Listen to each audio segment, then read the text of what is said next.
मोदी कहता है कि पाकिस्तान के साथ मैंने जंग हर सूरत हाल में करनी है। तुर्की, सऊदी अरेबिया और दूसरे जितने भी गल्फ कंट्री हैं, मलेशिया, सब ने मिलकर मोदी को खूब समझाने की कोशिश की है कि आप भी बच जाए, आपकी कौम भी बच जाए। पाकिस्तान आपका ऐसा नगारा बजाएगा कि आपकी नस्लें याद रखेंगी।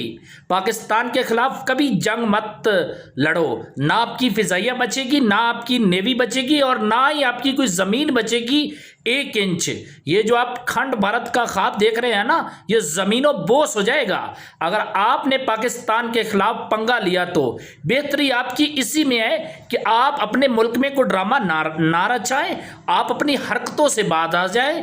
पाकिस्तान एक पावरफुल कंट्री है और उसका आर्मी चीफ पावरफुल है। वो आपको ऐसे तबाह करेंगे, आपको समझ नहीं आएगी कि पाकिस्तान आगे से आ रहा है या पीछे से आ रहा है। पाकिस्तान आपको चारों तरफ मारेगा और ऐसे थप्पड़ मारेगा आपकी समझ में नहीं आएगा।